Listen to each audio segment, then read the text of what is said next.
Pour chacun, c'est différent.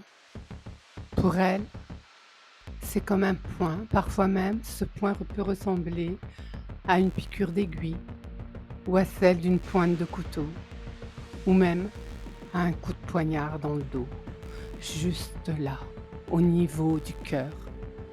Mais derrière, dans le dos, la douleur irradie et contracte toute cette zone tellement fort qu'elle a la sensation que ses muscles sont devenus d'énormes mâchoires qui emprisonnent ses nerfs, qui sous la pression se gonflent, se contorsionnent, voulant s'extraire de ces crocs impitoyables qui ne cessent de broyer par à-coups, muscles, tendons et nerfs.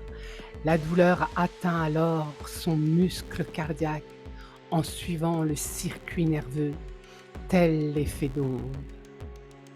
C'est alors au tour du diaphragme de se contracter, de se débattre pour échapper aux mâchoires de ce requin imaginaire.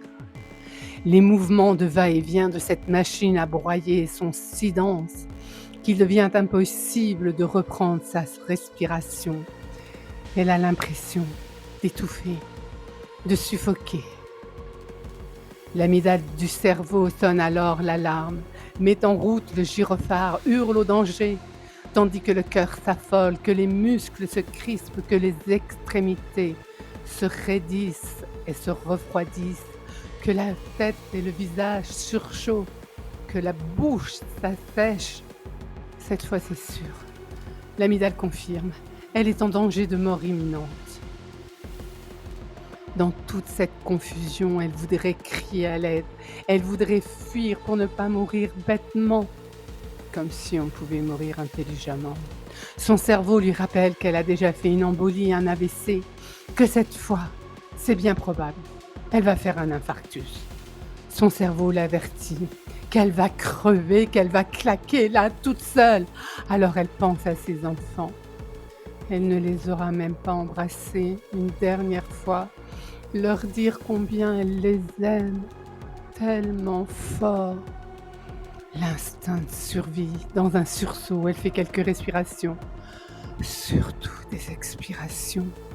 Mais tout se brouille, elle perd l'équilibre, s'allonge, pose sa main droite sur son cœur, la gauche sur son abdomen. Elle tente de calmer le séisme intérieur. Souffle, souffle, souffle encore dans l'espoir de détendre le diaphragme et de calmer le cœur. Ça se prolonge, ça dure longtemps, mais trop longtemps à son goût.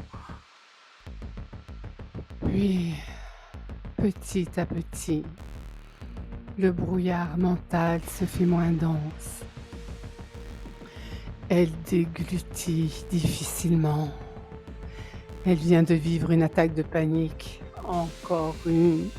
Elle est vidée de son énergie, vidée par tous les symptômes qui l'ont coincée dans ce moment de souffrance et de folie.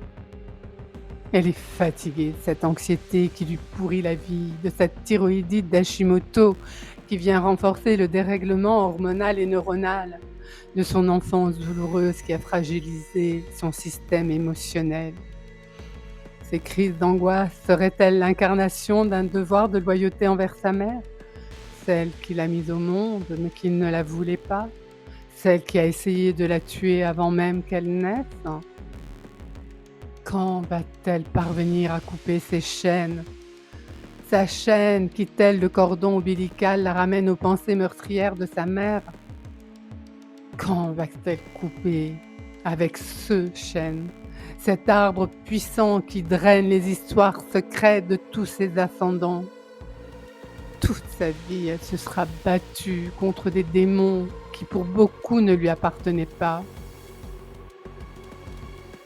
Alors, pour les quelques décennies qui lui restent, il est temps qu'elle claque la mâchoire de ce requin, qu'elle le regarde en face, bien dans les yeux, qu'elle le brave et lui dise qu'elle est bien vivante, que ça lui plaise ou non, qu'elle vivra avec ou sans lui, qu'importe. Car de toute façon, la vie n'est qu'une vaste pièce de théâtre, où souvent illusion, bluff et tromperie empiètent sur la réalité de chacun.